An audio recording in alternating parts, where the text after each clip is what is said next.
الرحمن الرحيم. ومن أحسن قولا ممن دعا إلى الله وعمل صالحا وقال إنني من المسلمين.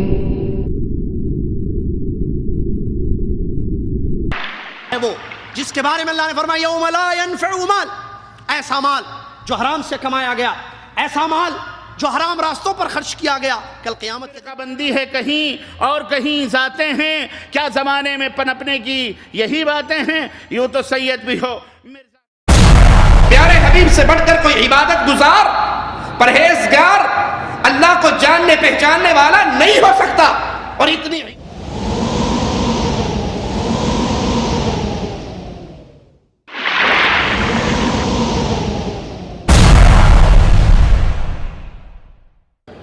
السلام علیکم ورحمۃ اللہ وبرکاتہ. ان الحمد للہ نحمده ونستعینه ونستغفره ونؤمن به ونتوکل علیہ ونعوذ باللہ من شرور انفسنا ومن سیئات اعمالنا من يهده الله فلا مضل له ومن يضلل فلا هادي له واشهد ان لا اله الا الله واشهد ان محمدا عبده ورسوله. اما بعد فان خير الحديث كتاب الله وخير الهدي هدي محمد صلى الله عليه وسلم وشر الأمور محدثاتها وكل محدثة بدعة وكل بدعة ضلالة وكل ضلالة في النار. قال الله تبارك وتعالى في كلامه المجيد: أعوذ بالله السميع العليم من الشيطان الرجيم. بسم الله الرحمن الرحيم. يا أيها الذين آمنوا اتقوا الله حق تقاته ولا تموتن إلا وأنتم مسلمون واعتصموا بحبل الله جميعا ولا تفرقوا. يا أيها الناس اتقوا ربكم الذي خلقكم من نفس واحدة وخلق منها زوجها وبث منهما رجالا كثيرا ونساء واتقوا الله الذي تساءلون به والأرحام إن الله كان عليكم رقيبا. يا أيها الذين آمنوا اتقوا الله وقولوا قولا سديدا يصلح لكم أعمالكم ويغفر لكم ذنوبكم ومن يطع الله ورسوله فقد فاز فوزا عظيما. اللهم صل على محمد وعلى آل محمد كما صليت على إبراهيم وعلى آل إبراهيم إنك حميد مجيد. اللهم بارك على محمد وعلى آل محمد كما باركت على إبراهيم وعلى آل إبراهيم إنك حميد مجيد.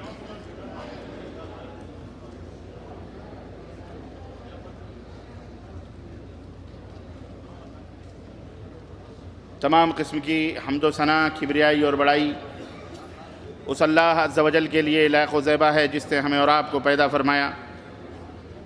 اور بیش بہا درود و سلام اس ذات مبارکہ مطہرہ پر جن کا نام نامی اسم گرامی احمد مجتبیٰ محمد مصطفیٰ صلی اللہ علیہ وسلم. معزز محترم علماء کرام، سامعین عظام، نوجوان دوستوں، بزرگوں اور بھائیوں، آج بتاریخ 16 ربیع الثانی جمادی الثانی 1434 مطابق 26 اپریل سن 2013 عیسوی کے اس عظیم الشان اجلاس میں جو المکتب التعاونی للدعوت والارشاد وتوعیہ الجامعات عنق منطقہ شرقیہ کے زیر اہتمام اس جامع مسجد میں منعقد ہوا ہے. اس اجلاس میں جس موضوع پر میں آپ حضرات کی خدمت میں کچھ گزارشات لے کر کے حاضر ہوا ہوں، وہ موضوع ہے توحید کے اثرات انسانی زندگی پر، فرد اور معاشرے پر، سوسائٹی پر،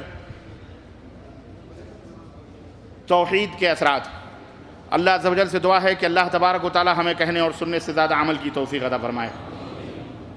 اور ہمارے قلوب و اذہان میں توحید کی شمعوں کو مزید روشن فرمائے، اور ہمارے سینوں کو توحید کی دولت سے مالا مال فرمائے. آمین یا رب العالمین. دوستوں اور بھائیوں، مسلسل جمعے کے بعد سے یہ پروگرام آپ حضرات نہایت ہی صبر اور تحمل کے ساتھ سماعت فرما رہے ہیں، اور الحمدللہ 2 باوقار پرمغز تقریریں آپ حضرات نے اپنے مشائخ سے سماعت فرمائیں. اللہ عز و جل سے دعا ہے کہ اللہ تبارک و تعالی ان مشائخ کے میزان حسنات میں اس تقریر کو رکھے اور ہم سب کو کہنے اور سننے سے زیادہ عمل کی توفیق عطا فرمائے. آمین یا رب العالمین۔ مغرب تک بندے ناچیز آپ حضرات کی خدمت میں حاضر ہے۔ تقریباً 1 گھنٹہ یا سوا گھنٹہ جو مجھے موقع ملا ہے، انشاءاللہ تبارک و تعالی میں اس مختصر سے وقت میں اپنے اس موضوع کی تشریح اور اس کی توضیح کرنے کی کوشش کروں گا۔ بس آپ حضرات سے درخواست ہے کہ نہایت ہی اطمینان اور سکون کے ساتھ اور خاموشی کے ساتھ اس پروگرام کو سماعت فرمائیں۔ جہاں تک آپ نے اتنا برداشت کیا ہے تو تھوڑا سا اور برداشت کر لیں۔ اللہ تبارک و تعالی ہمیں صبر اور سکون کی توفیق عطا فرمائے۔ اور اس کے بعد انشاءاللہ تبارک و تعالی سوال و جواب کا سلسلہ ہوگا، انعامات کے تقسیم کا سلسلہ ہوگا، آپ کی حاضری جو ہے اس تعلق سے جو بھائیوں نے انعامات رکھے ہیں اس کا سلسلہ ہوگا، اور اس کے بعد انشاءاللہ عشاء تک یہ پروگرام ختم کر دیا جائے گا۔ اللہ عز و جل ہم سب کو کہنے اور سننے زیادہ عمل کی توفیق عطا فرمائے۔ موضوع بڑا اہم ہے، اور اتنا اہم موضوع ہے یہ کہ اس کی اہمیت کا اندازہ اس بات سے لگائیں کہ اللہ تبارک و تعالیٰ نے ساری کائنات کی تخلیق ہی اسی موضوع کے لیے کی۔ اللہ عز و جل نے پوری دنیا کو بنایا ہی اسی موضوع کو نافذ کرنے کے لیے، اسی موضوع کی وضاحت اور اسی موضوع کی تشریح کے لیے اللہ رب العزت نے اس کائنات کو پیدا فرمایا۔ بلکہ یوں سمجھیے کہ دنیا میں انسان کے وجود کا مقصد اور اس کا سر اور اس کی چوٹی یہی موضوع ہے جسے ہم توحید باللہ کہتے ہیں۔ اللہ عز و جل ہمیں اس کے مقام اور رتبے کو سمجھنے کی توفیق عطا فرمائے۔ میرے عزیزو، توحید قبل اس کے کہ میں اس کے اثرات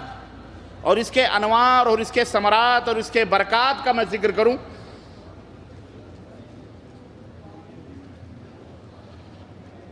توحید کہتے کس کو ہیں اسے سمجھیے آپ۔ عربی کا لفظ ہے وحد یوحد توحیداً، کسی چیز کو ایک بنانا۔ میں تھوڑی سی آواز اور گنگناہٹ آپ لوگوں میں محسوس کر رہا ہوں، سن رہا ہوں۔ میں چاہوں گا کہ یہ گنگناہٹ یا یہ آواز تھوڑی ختم ہو جائے۔ کوئی آواز نہیں آنی چاہیے سوائے میری آواز کے۔ پلیز آپ لوگ بالکل سائلنٹ، خاموش، اور اپنے موبائلز کو بھی سوئچ آف کر لیں تاکہ میں آپ کو کچھ دے سکوں۔ عربی کا لفظ ہے جس کے معنی ہے ایک بنانا، اور شرعی اصطلاح میں توحید کہتے ہیں افراد اللہ تعالی بالعبادہ، اللہ تبارک و تعالیٰ کی عبادت میں اللہ تبارک و تعالیٰ کو ایک جاننا، ایک ماننا، اللہ کے سوا کسی اور کی عبادت نہ کرنا۔ توحید شریعت اسلامیہ میں اس کا معنی ہے افراد اللہ تعالی بالعبادہ، عبادت کے ذریعے اللہ تبارک و تعالیٰ کو ایک سمجھنا، اللہ رب العزت کے ساتھ کسی کو شریک نہ بنانا۔ اس کا اپوزٹ شرک باللہ ہے۔ شرک کے معنی ہوتے ہیں ساجھیداری کے، پارٹنرشپ کے، اسی کو شریک بھی کہا جاتا ہے، شریک تجارت یا شریک زندگی یا پارٹنر جس کو کہا جاتا ہے۔ شریک بنانا اللہ تبارک و تعالیٰ کے ساتھ، یہ شرک باللہ کہلاتا ہے۔ اور توحید باللہ، اللہ تبارک و تعالیٰ کو عبادت میں ایک ماننا، ایک کر لینا، یہ ہے توحید باللہ۔ یہ تمام انبیاء اور تمام رسول کا مشن یہی رہا ہے۔ جتنے بھی انبیاء اور رسول اس دنیا میں آئے، اسی توحید کے پیغام کو یا اسی توحید کو نافذ کرنے کے لیے اللہ تبارک و تعالیٰ نے، اس توحید کی طرف دعوت دینے کے لیے اللہ تبارک و تعالیٰ نے تمام نبیوں کو بھیجا۔ اور یہ توحید ایک مسلمان کا سب سے بڑا ہتھیار ہے۔ جس ہتھیار کو اپنا کر ایک مسلمان بنتا ہے، ایک مومن کہلاتا ہے۔ عقیدہ صحیح عقیدہ جو ایک ہتھیار ہے مومن کا، جس کی اصلاح قرآن و سنت سے ہوتی ہے، سلف صالحین کے طور اور طریقے سے جس طرح عقیدہ سلف صالحین کا تھا، اسی عقیدہ توحید سے مسلح ہو کر کے ایک انسان مسلمان اور مومن بنتا ہے۔ اور یہ توحید ایک انسان کے جسم میں جس طرح سے روح اہم ہوتی ہے، اسی طرح سے یہ توحید ایک انسان کے لیے اتنی ہی اہم ہے۔ اور جس طرح سے روحانی طور پر آدمی کمزور ہوتا ہے، مضبوط ہوتا ہے، طاقتور ہوتا ہے، زندہ ہوتا ہے، مردہ ہوتا ہے، اسی طرح سے یہ توحید بھی انسان کے دلوں میں وہی کیفیت اس کی ہوتی ہے۔ کسی کی توحید کمزور ہوتی ہے، کسی کی توحید طاقتور ہوتی ہے، کوئی توحید میں بالا تر ہوتا ہے، کوئی توحید میں مضبوط ہوتا ہے، اور وہ جتنا مضبوط ہوتا ہے اس کے ثمرات اور اس کے اثرات اس کے دماغ پر، اس کے ذہن پر، اس کے کردار پر، اس کی تہذیب پر، اس کے معاشرے پر، اس کے کلچر پر اتنے ہی مضبوط ہوتے ہیں، اور انسان توحید کے اندر جتنا کمزور ہوتا ہے اتنے ہی اس کے جسم پر، اس کے کردار اور اس کے کلچر اور اس کی سوسائٹی پر اس کے اثرات مرتب ہوتے ہیں۔ شیخ الاسلام ابن تیمیہ رحمۃ اللہ علیہ نے یہ بات اپنے فتاوے کے اندر بیان فرمائی ہے کہ اسلام کی بنیاد یا اسلام کا سر یہ شہادت اللہ الہ الا اللہ، یعنی لا الہ الا اللہ کی گواہی دینا ہے، جس میں صرف ایک اللہ کی عبادت شامل ہے، اور اللہ رب العزت کے سوا تمام مخلوقات اور تمام معبودات کی عبادات کو چھوڑ دینا یہ بھی شامل ہے۔ تو گویا کہ انسان کے لیے توحید ویسے ہی لازم ہے زندہ رہنے کے لیے جس طرح سے انسان کو زندہ رہنے کے لیے روح کی ضرورت ہے، روح کی ضرورت، اور روح جس طرح سے کمزور ہوتی ہے، طاقتور ہوتی ہے، ایسے ہی انسان کے لیے یہ توحید بھی طاقتور ہے، اور توحید کا حال بھی ہوتا ہے، اور یہ لا الہ الا اللہ ہے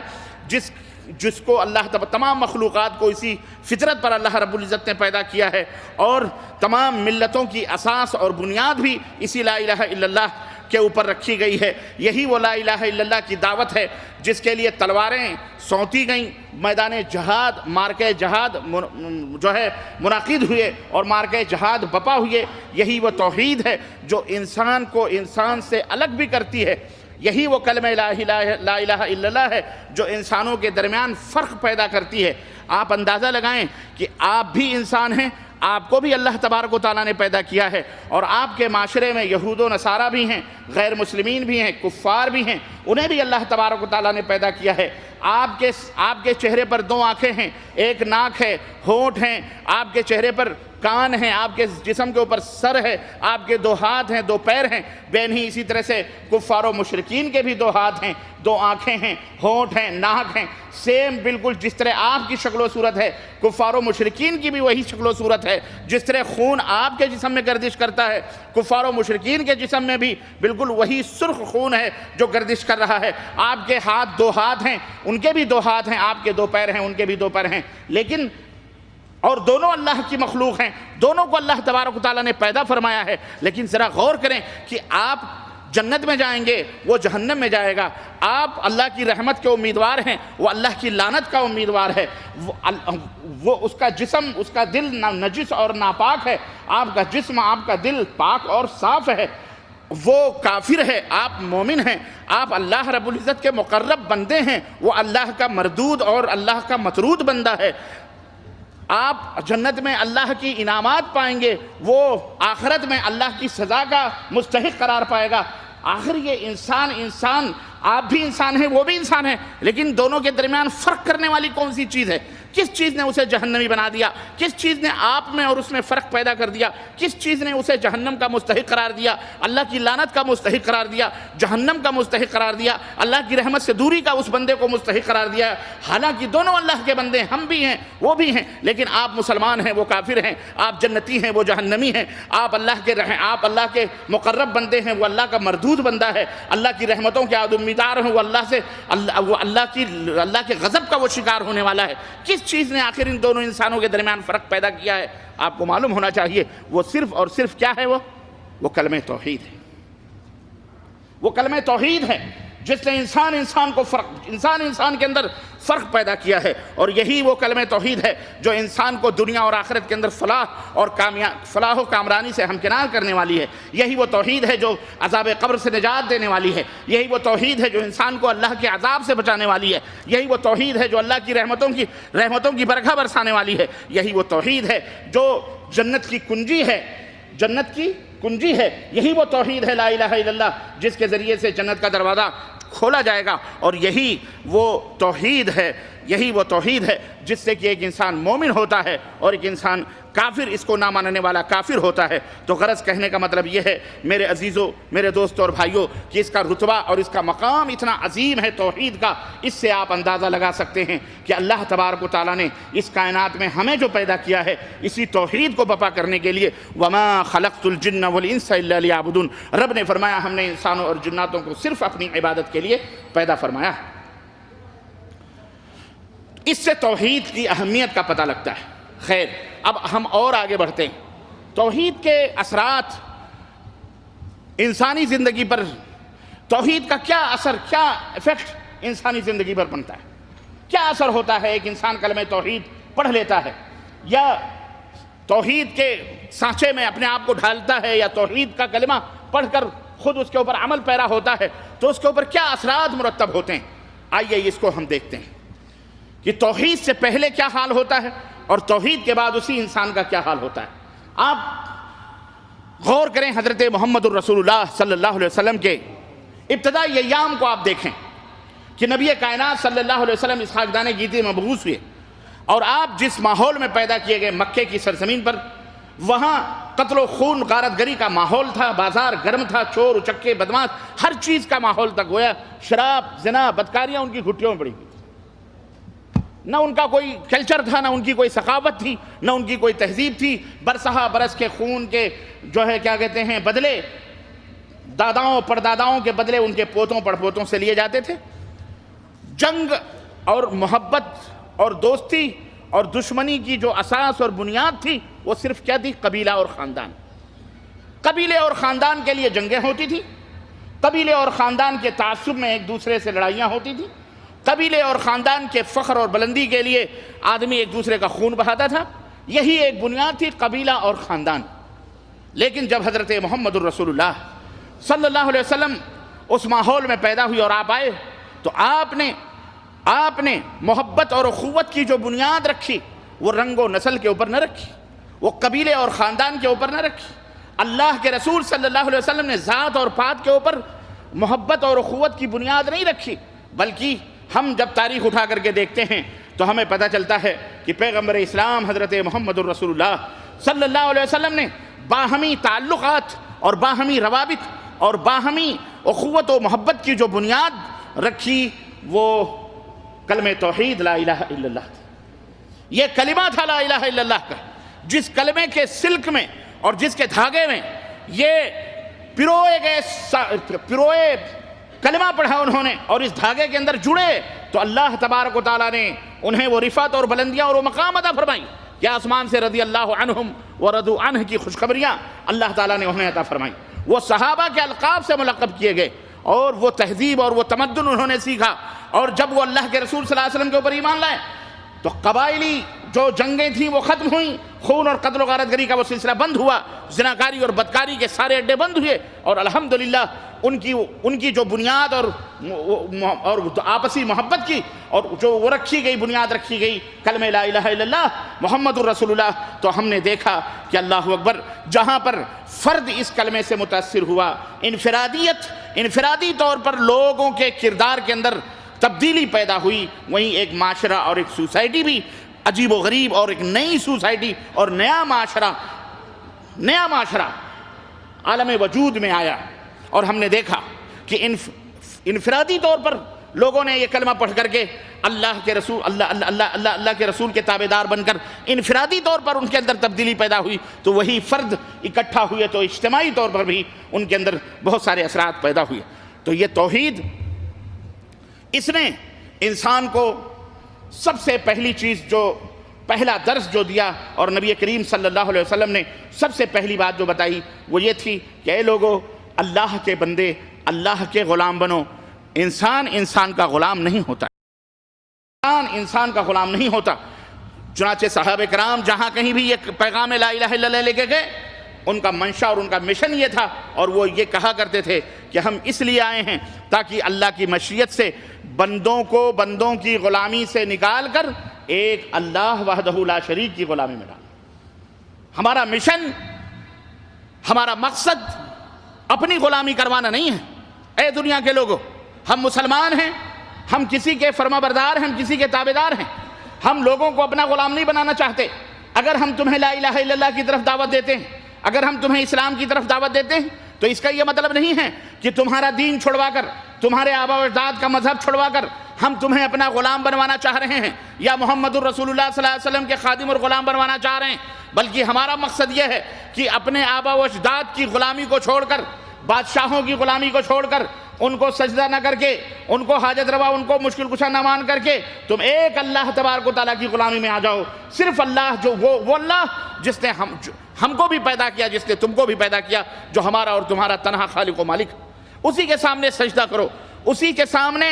رکوع کرو، اسی کے سامنے اپنے ماتھوں کو ٹیکو، اسی سے اپنے امیدوں کی اسی کے اوپر بھروسہ کرو اور اسی سے اپنی امیدیں وابستہ رکھو، وہ اللہ تبارک و تعالیٰ۔ تو گویا توحید کا سب سے پہلا مشن یہ تھا کہ انسانوں کو آزاد کرانا۔ وہ انسان جو غلامیت کی زنجیروں میں جکڑا ہوا تھا، وہ انسان جو ایک دوسرے کا غلام بنا ہوا تھا، وہ انسان جو ایک دوسرے کو سجدہ کرتا تھا، وہ انسان جو اللہ کو چھوڑ کر غیر اللہ کے سامنے اپنے سروں کو جھکایا کرتا تھا، اللہ نے اس اسلام کے ذریعے سے، حضرت محمد الرسول اللہ صلی اللہ علیہ وسلم کے ذریعے سے انسان کو انسان کی غلامی سے آزاد کرایا۔ تو فرد کے اوپر سب سے پہلا اس کا اثر یہ ہوا کہ جس نے بھی یہ کلمہ پڑھا وہ اللہ کا ڈائریکٹ غلام بن گیا، اللہ کے سامنے سجدہ کرنے والا ہو گیا، اس کے دل میں اللہ کا خوف اور اللہ کا ڈر جاگزی ہوا، بندوں کا خوف بندوں کا ڈر اس کے دل کے اندر ہے۔ دوسرا فائدہ فرد کا اثر یہ ہوا کہ دل پاک و صاف ہو گئے۔ وہ دل جو بغض و حسد کا مرکز تھے، وہ دل جو غیر اللہ کی عبادت و پرستی سے نجس اور ناپاک ہو چکے تھے، وہ دل جو پتوں کے کھڑکنے کے اوپر بھی لرز جایا کرتا تھا، وہ دل جو ہر کسی کے سامنے اتنا کمزور کہ پیڑ اور پودوں کے سامنے بھی جھک جایا کرتا تھا، وہ دل جو ایک دوسرے کے مورتی اور پتھروں سے لرز کر اس کے سامنے بھی سجدہ ریز ہو جایا کرتا تھا، وہ دل جو ہر ایک سے خوف زدہ رہتا تھا، اسلام جب آیا تو اس کلمہ توحید کی وجہ سے دل پاک و صاف ہو گئے۔ اب اس کے اندر اللہ وحدہ لا شریک کا خوف، اللہ عز و جل کی خشیت، اللہ تبارک و تعالیٰ کا ڈر اس قدر ہو گیا کہ رات کی تنہائیاں ہوں یا دن کے اجالے ہوں، اگر کوئی جرم ہوتا تھا، کوئی خطا ہوتی تھی، کوئی غلطی ہوتی تھی اور کوئی بھی نہیں دیکھ رہا ہوتا تھا، پھر بھی دل کے اندر یہ عقیدہ، مضمر عقیدہ بیدار ہو جاتا تھا، ضمیر چیخ اٹھتا تھا اور یہ کہا کرتا تھا اگرچہ کوئی نہیں دیکھ رہا ہے لیکن عرش کے اوپر مستوی تمہارا رب تمہیں مسلسل دیکھ رہا ہے، تمہیں مسلسل تمہاری نگرانی کے اندر لگا ہوا ہے، وہ اللہ تم کو دیکھ رہا ہے، دنیا کی نگاہوں سے تم چھپے ہوئے ضرور ہو لیکن پاک پروردگار تمہیں دیکھ رہا ہے۔ اب اس کی جب یاد آتی تھی دل اتنا پاک و صاف ہو جاتا تھا، اللہ اکبر، کہ ذرا سی غلطیاں اور خطائیں بھی نبی کائنات صلی اللہ علیہ وسلم کی خدمت میں آ کر کے وہ اقرار کرتے تھے، اعتراف کرتے تھے کہ ہم سے یہ غلطی ہوئی، ہم سے یہ خطا ہوئی۔ تو اس طرح سے میرے عزیزو توحید کی یہ برکت اور توحید کا اثر یہ ہوتا تھا کہ انفرادی طور پر بھی لوگوں کے قلوب مجلہ اور مصفہ ہو گئے، شرک اور کفر کی آلودگیاں اور جو گندگیاں تھیں اس سے دل پاک و صاف ہو گئے اور اس کی جگہ پر نور توحید کا نور اور توحید کی روشنی نے اس کے اندر گھر کر لیا۔ تو یہ انفرادی طور پر اس طرح سے برکتیں ہوئیں۔ اور آپ اگر صحابہ کرام رضوان اللہ علیہم اجمعین کی زندگی کو آپ دیکھیں تو آپ کو پتہ چلے گا کہ وہ صحابہ جو اللہ اکبر ذرا سی بات پر خون کی ندیاں بہا دیتے تھے، وہ صحابہ جو ایک دوسرے کی گردنوں کو اڑا دیا کرتے تھے، وہ صحابہ جو کبھی کسی کے طعنے اور تشنیع کو برداشت نہیں کرتے تھے کفر کی حالت میں، لیکن جب وہی مسلمان ہوتے ہیں، جب وہی کلمہ توحید پڑھ لیتے ہیں، اللہ اللہ اللہ اتنے نرم ہو جاتے ہیں کہ کہنے والے کچھ بھی کہتے ہیں، صبر اور تحمل سے قوت تحمل ان کے اندر اتنی آ جاتی ہے کہ الحمدللہ ایک دم لوگوں کے لیے بالکل نرم ہو جاتے ہیں۔ اللہ اکبر، یعنی ان کا دل پاک و صاف ہو جاتا ہے، اللہ کا خوف اس کے اندر، ذرا سا گناہ جو بڑے گناہ کر کے بھی کبھی نہیں خوف زدہ ہوتے تھے، لیکن ذرا سے گناہ ہو جانے پر آپ دیکھیے وہ تڑپ جایا کرتے تھے۔ میں آپ کو چھوٹی سی مثال دوں آپ کو، اور بات سن کر کے تم نے اپنے اوپر مسلط کر لیا ہوگا، دوسری طرف انہوں نے کہا اللہ کے نبی نہیں ایسی بات نہیں ہے، میں ہوش و حواس ہوں۔ آپ نے فرمایا تو پاگل ہو گیا۔ کہا اللہ کے نبی میں پاگل نہیں ہوں، میں صحیح الدماغ ہوں، میں نے غلط کیا۔ آپ دیکھیں رحمت للعالمین، اللہ کے نبی جانتے تھے جان لینا اتنا آسان نہیں ہے کسی کا، پتھروں کا میرے عزیزو تصور سوچنا بڑا آسان ہے، لیکن اپنے جسم کے اوپر پتھر کھانا یہ کوئی معمولی چیز نہیں ہے۔ یہ ان سے پوچھے جنہوں نے، اور ان سے کیا پوچھے، وہ تو اللہ کو پیارے ہوئے۔ میں آپ کو بتاؤں کہ حضرت معاذ اسلمی رضی اللہ تعالیٰ عنہ کہتے ہیں اللہ کے نبی میں نے یہ کام کیا ہے۔ صحابہ کرام کو بلایا گیا، اللہ کے نبی نے فرمایا کہ اس نے شراب پی ہے، اس کو لے جاؤ، اس کا منہ دیکھو، شراب تو نہیں پیے، پتہ لگا۔ صحابہ کرام نے جا کر کے ان کے منہ کو سونگھا اور آئے، انہوں نے کہا اللہ کے نبی نہیں، شراب وغیرہ تو اس شخص نے نہیں پی۔ کہا بھی یہ پاگل ہوگا، جاؤ تحقیق کرو اس کے محلے میں، یہ صحیح دماغ کا نہیں ہو، لے جاؤ اس کو۔ گئے کچھ دنوں کے بعد پھر تحقیقات کے بعد اللہ کے نبی صلی اللہ علیہ وسلم کو آ کے خبر دی گئی کہ نہیں یہ پاگل نہیں ہے، یہ صحیح دماغ ہے۔ اللہ کے نبی نے جب انہوں نے کئی دفعہ اعتراف کیا تب آپ نے صحابہ کو حکم دیا کہ جاؤ ان کو پتھروں سے سنگسار کر دو، مار دو۔ اللہ اکبر، لے جایا گیا میدان میں مدینے کے باہر، صحابہ کرام کا جم گھٹا، سبوں نے پتھر اٹھائے، اللہ کے خوف سے وہ تنے تنہا کھڑے، اس چاروں طرف اس بھیڑ میں کھڑے ہوئے اللہ کے خوف، اور جب پتھر مارنا شروع کیا صحابہ نے، اللہ اکبر، انہوں نے اپنے ہاتھوں سے اپنے چہرے کو، اپنے سر، آدمی اپنے چہرے سر کو بچاتا ہے، اور بتاتے ہیں واقعات میں آتا ہے کہ اتنے پتھر لگے کہ جب پریشان ہو گئے اور پتھر کی وہ مار اور وہ ضرب اور وہ شدت نہ برداشت کر سکے تو وہ حلقہ توڑ کر کے حضرت معاذ اسلمی بھاگ گئے، حلقہ توڑ کر کے سرپٹ انہوں نے مخالف سمت بھاگنا شروع کیا، صحابہ نے ان کا پیچھا کیا اور پیچھا کر کے اور کسی طرح سے ان کو مطلب پتھروں سے مار کر کے ان کو ہلاک کر دیا۔ اللہ اکبر، صحابی رسول آ کر یہ واقعہ نبی کائنات صلی اللہ علیہ وسلم کی خدمت میں عرض کرنے لگے، کہنے لگے اللہ کے نبی، جب ماعز کو ہم نے مارنا شروع کیا تو ماعز کھڑے رہے، برداشت کیا انہوں نے، لیکن مار کی شدت کا احساس ان کو اس وقت ہوا بہت تیز، جب وہ نہیں برداشت کر پائے تو اللہ کے نبی وہ حلقہ توڑ کر کے بھاگے اور ہم لوگوں نے اس کا پیچھا کیا، اور ہمارے درمیان میں سے کسی صحابی نے کہ کوئی ہڈی پڑی ہوئی تھی اونٹ کی، وہ ہڈی پھینک کر کے جب اس کے سر کے اوپر ماری تو وہ تلملا کر کے پتھروں کے اوپر گرے، اور پھر ہم نے ان کو جا لیا اور پتھروں سے مار کر کے ہم نے انہیں ختم کر دیا۔ یہ واقعہ نبی کی خدمت میں بیان ہو رہا ہے، صحابی بیان کر رہے ہیں اور خود کہہ رہے ہیں کہ جب میں نے سر اٹھا کر، جو مرد، عورتیں بھی اگر کہیں کوئی خطا ہوئی، کوئی غلطی، ایک عورت نبی کریم صلی اللہ علیہ وسلم کی خدمت میں حاضر ہوئی اور اس نے کیا کہا اللہ کے رسول صلی اللہ علیہ وسلم طہرنی یا رسول اللہ، اللہ کے نبی مجھے پاک و صاف کر دیجیے، مجھے پاک و صاف کر دیجیے۔ اللہ کے نبی نے فرمایا کیا بات ہے، کیا بات ہے؟ اس نے کہا اللہ کے نبی مجھ سے خطا ہو گئی ہے اور میرے پیٹ کے اندر بچہ ہے، غلطی ہو گئی ہے، میں حمل سے ہوں، مجھ سے خطا ہو گئی ہے، میں نے زنا کیا ہے، اللہ کے نبی صلی اللہ علیہ وسلم مجھے معاف کر دیجیے۔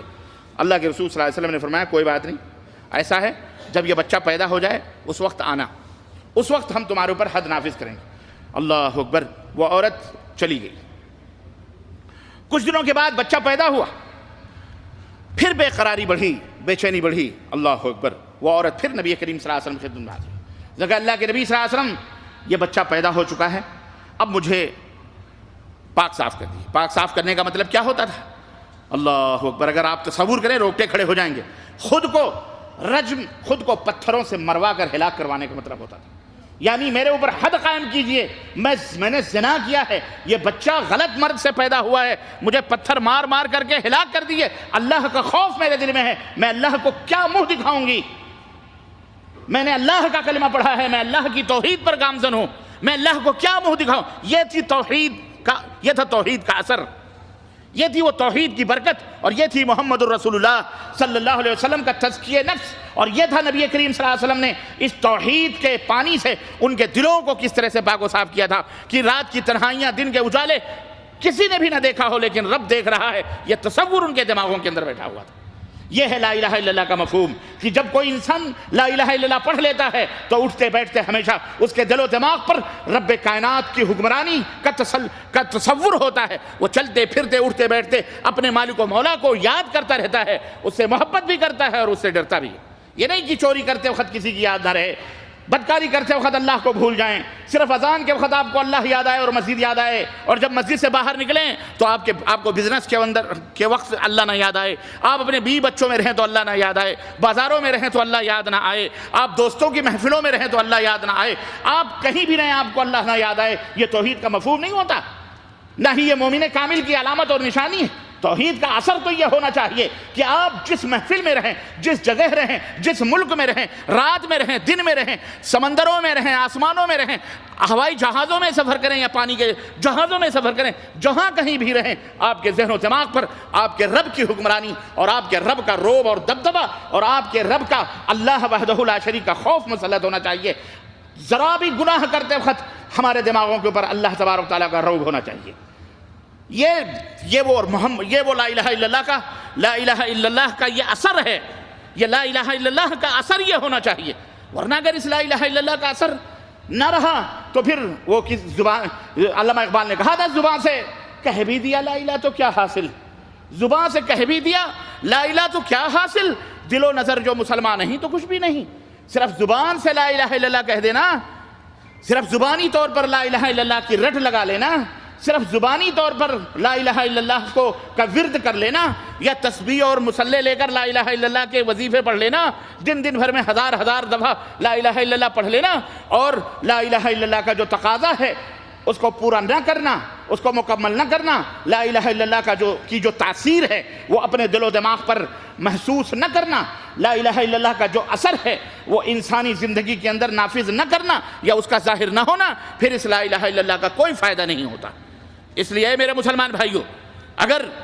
لا الہ الا اللہ کہتے ہو تو علامہ اقبال نے ایک بات یہ بھی کہی تھی کہ چگویم من مسلمانم بلرزم کہ دانم مشکلات لا الہ را، اگر میں اپنی زبان سے کہتا ہوں کہ میں مسلمان ہوں تو میرا جسم لرز جاتا ہے، میں کانپ جاتا ہوں، کیوں؟ اس لیے کہ لا الہ الا اللہ کی مشکلات کا مجھے اچھی طرح سے پتہ ہے۔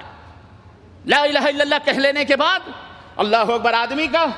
آدمی مستیاں کرے، آدمی جو چاہے کرے، ہرگز نہیں ہوتا، ایسا نہیں ہو سکتا، بلکہ لا الہ الا اللہ پڑھ لینے کے بعد آدمی باوقار ہو جاتا ہے، لا الہ الا اللہ کہہ لینے کے بعد آدمی اگر بخیل ہے تو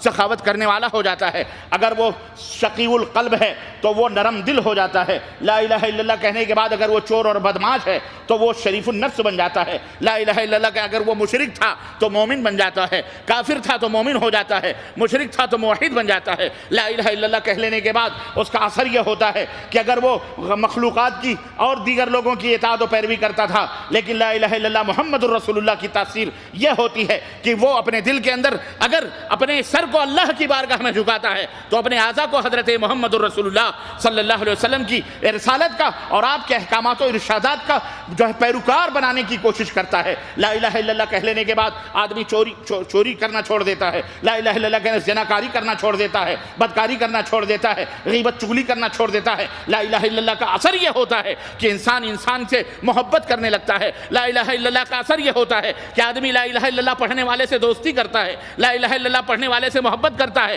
لا الہ الا اللہ کا اثر یہ ہوتا ہے کہ ہر کلمہ گو مسلمان سے وہ اپنی محبتوں کا اظہار کرتا ہے۔ لا الہ الا اللہ کہنے کا مطلب یہ ہوتا ہے کہ آدمی باہمی طور پر اخوت و محبت کا پیکر بن جاتا ہے، باہمی طور پر اونچ نیچ ختم ہو جاتے ہیں، ذات پات مٹ جاتے ہیں، کوئی ذات پات نہیں، مسلمان کی صرف ایک ذات ہے اور وہ ہے حضرت محمد الرسول اللہ صلی اللہ علیہ وسلم کے اوپر ایمان لانا۔ یہی ایک مسلمان کی شناخت ہے، یہی ایک مسلمان کی پہچان ہے۔ نہ ان کے اندر ذات ہوتی ہے، نہ ان کے اندر پات ہوتی ہے، نہ ان کے اندر آپس میں کوئی اونچ اور نیچ ہوتا ہے، بلکہ ان کے ہاں اونچ اور نیچ کا معیار ہوتا ہے اللہ سے جو سب سے زیادہ ڈرنے والا ہے وہی اللہ کے ہاں سب سے زیادہ شریف ہے اور وہی مہذب ہے، وہی مکرم ہے، وہی محترم ہے۔ لا الہ الا اللہ پڑھنے والا تقوی اور پرہیزگاری کے اندر جس قدر بلند ہوتا ہے وہ اللہ کی نظر میں اتنا ہی بلند ہوتا ہے، اور جو اللہ کی نظر میں بلند ہو جاتا ہے وہ دنیا کی نظروں میں بھی بلند ہو جاتا ہے۔ یہ اور بات ہے دنیا کے لوگ اسے چھوٹا سمجھیں، دنیا کے لوگ اسے حقیر سمجھیں، تو لا الہ الا اللہ کا اثر یہ ہوتا ہے کہ آپس کی محبتوں میں اضافہ ہوتا ہے، قدورتیں ختم ہوتی ہیں، بغض و عناد ختم ہوتے ہیں۔ لا الہ الا اللہ کا اثر یہ ہوتا ہے کہ چھوٹے چھوٹے اختلافات بھی مٹ جاتے ہیں، بڑے بڑے اختلافات تو بڑے دور کے رہے۔ اللہ اکبر، اللہ اکبر۔ میں آپ کو کیا کیا مثالیں بتاؤں، میں آپ کو صحابہ کرام کی سیرت کہ کیا نمونے پیش کروں، آپ کو حیرت ہوگی کہ آپ کو میں نے چھوٹی سی مثال دی خاتون کی، نبی کریم صلی اللہ علیہ وسلم کے اس صحابیہ کی کہ اللہ کا خوف اس کے دل کے اندر اتنا پیدا ہوا کہ اس نے کہا طہرنی یا رسول اللہ، مجھے پاک کر دو۔ بچہ بھی پیدا ہوا، اللہ کے نبی بچہ پیدا ہو گیا، اللہ کے نبی نے فرمایا جاؤ، ابھی تم ماں بن چکی ہو، اس کے دودھ پینے کے اوقات ہیں، یہ اس کے دودھ 2 سال تک اس کے دودھ پینے کا اس کا حق ہے، جاؤ جب تک یہ روٹیاں نہ کھانے لگے تب تک اپنے حق مادریت کو ادا کرو، مادری حق کو ادا کرو۔ تم نے غلطی کرنی ہے، اس بچے نے غلطی نہیں کری ہے۔ رحمت للعالمین نے پھر اس خاتون کو واپس کیا، وہ عورت گئی، اللہ اکبر، لیکن اللہ کا خوف اتنا ڈر دل کے اندر اتنا بسا ہوا تھا، اور اللہ کی نافرمانی کا جو اس کے اوپر خوف تھا اس قدر طاری تھا کہ 4 مہینے میں اس ننھے منھے بچے کو اس نے روٹی کھانا سکھا دیا۔ وہ بچہ روٹی کھانا شروع کیا، وہ ماں 4 مہینے کے بچے کو اپنی گود میں لے کر اس کے ہاتھ میں روٹی کا ٹکڑا لے کر اللہ کے حبیب حضرت محمد الرسول اللہ صلی اللہ علیہ وسلم کی خدمت میں حاضر ہوئی اور کہا اللہ کے نبی طہرنی، مجھے پاک و صاف کر دیجئے، اب یہ بچہ روٹی کھانے لگا ہے اور اس کا ثبوت یہ ہے کہ اس کے ہاتھ میں روٹی کا ٹکڑا ہے، میں نے اسے روٹی کھلانے کی، زندہ رہنے کی ایک آسرا میں نے اس کا لگا دیا، ایک سہارا، یہ روٹی کھانے لگا ہے۔ اللہ اکبر. یہ تھی وہ تربیت محمد الرسول اللہ صلی اللہ علیہ وسلم کی, اور یہ اثر تھا لا الہ الا اللہ کا, یہ اثر تھا لا الہ الا اللہ کا, کہ چنانچہ اللہ کے نبی نے کہا لے جاؤ. اب اس خاتون کو کپڑے باندھ کر اس کو پتھر مار کر کے اس کو پاک و صاف کر دو. چنانچہ اس کو پاک و صاف کیا گیا. آپ ایک اور مثال میں آپ کو دوں. ایک صحابی رسول اللہ کے نبی صلی اللہ علیہ وسلم کی خدمت میں حاضر ہوئے, اور معروف صحابی ہیں حضرت ابو معیذ اسلمی رضی اللہ تعالیٰ عنہ. وہ آئے اور انہوں نے کہا کہ اللہ کے نبی مجھ سے غلطی ہو گئی ہے, مجھے پاک و صاف کر دیجیے. میرے عزیزو, خود جرم کر کے اس کا اعتراف کرنا یہ ہر ایک کے بس کی بات نہیں ہوتی ہے. یہ بہت بڑے ایمان والے اور بہت بڑے قوت ایمان, میں نے بتایا آپ کو ایمان کس طرح سے کمزور اور کس طرح مضبوط ہوتا ہے. جس کا ایمان جتنا مضبوط ہوتا ہے وہ اتنا ہی اللہ سے اتنا ہی قریب ہوتا ہے, اور اللہ کی محبت اس کے دل کے اندر اتنی ہی مضبوط ہوتی ہے. حضرت معیذ اسلمی رضی اللہ تعالیٰ عنہ نبی کائنات صلی اللہ علیہ وسلم کی خدمت میں حاضر ہوئے. انہوں نے کہا اللہ کے نبی میں نے غلطی کری. آپ نے چہرہ پھیر لیا, دوسری طرف کر لیا. وہ دوسری طرف آئے, انہوں نے کہا اللہ کے نبی مجھے پاک کر دیجئے, میں نے غلط کام کیا ہے. آپ نے پھر چہرہ دائیں طرف کر لیا, دائیں طرف آ کر کے کھڑے ہوئے. آپ صلی اللہ علیہ وسلم نے فرمایا تم نے کوئی خواب دیکھا ہوگا, تم نے غلطی نہیں کری ہے. انہوں نے کہا اللہ کے نبی میں نے خواب نہیں دیکھا, میں سچ کہہ رہا ہوں کہ مجھ سے غلطی ہوئی ہے. آپ صلی اللہ علیہ وسلم نے فرمایا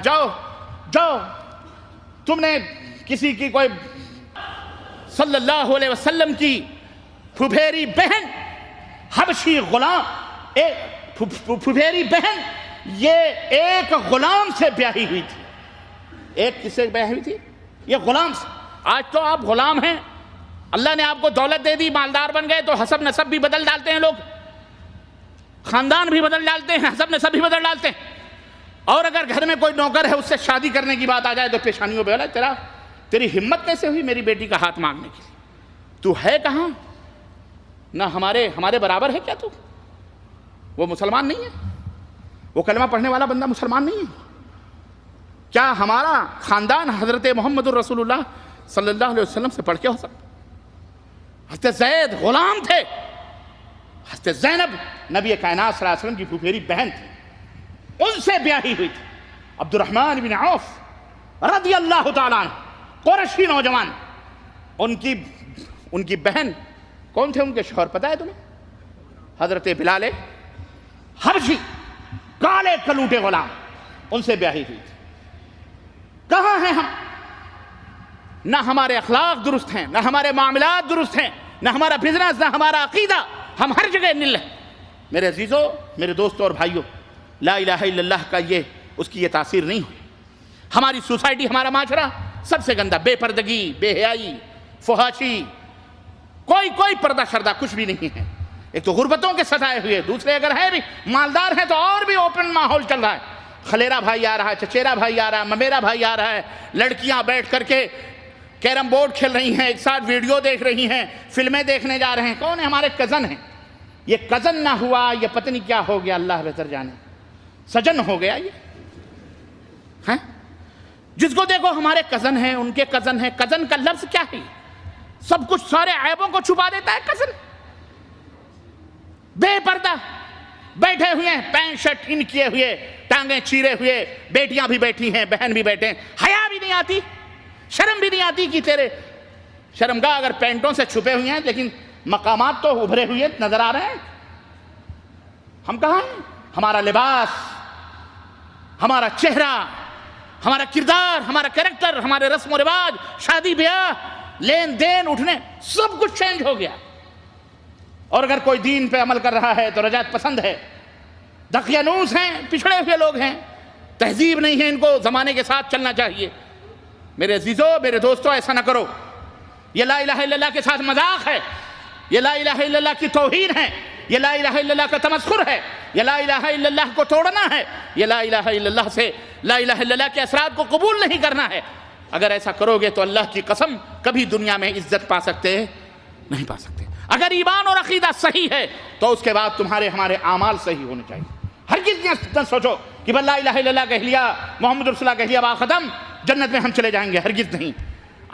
عمل سے زندگی بنتی ہے, جنت بھی جہنم بھی. یہ خاکی اپنی فطرت میں نہ نوری ہے نہ ناری ہے. لا الہ الا اللہ, انسان کو وہ مقام اور رتبہ دیتا ہے کہ انسان اپنے مال و دولت تو اس کے پیروں کے دھول ہوتے ہیں، اپنی جان کو بھی وہ ہتھیلیوں پہ رکھ کر کے چلتا، وہ کسی سے نہیں ڈرتا۔ سنو، جو کائنات سے ڈرتا ہے، جو اللہ سے نہیں ڈرتا، وہ ساری کائنات سے ڈرتا ہے، اور جو اللہ سے ڈرتا ہے وہ ساری کائنات میں کسی سے نہیں ڈرتا ہے۔ جو اپنے دل میں اللہ کا خوف پیدا کر لیتا ہے اس کے دل سے ساری دنیا کا خوف نکل جاتا ہے، لیکن جو اپنے دل سے اللہ کا خوف نکال دیتا ہے وہ ہر چیز سے ڈرتا ہے۔ بلی بھی راستہ کاٹ جاتی ہے، اس سے بھی خوف زدہ ہو جاتا ہے۔ وہ مردوں سے بھی ڈرتا ہے، مرے ہوئے لوگوں کی بھی چومتا اور چاٹتا ہے۔ وہ بے ایمان ہوتا ہے، وہ ایمان والا نہیں ہوتا ہے۔ میرے عزیزوں، میرے دوستوں اور بھائیوں، لا الہ الا اللہ کا ایک اثر یہ ہوتا ہے کہ انسان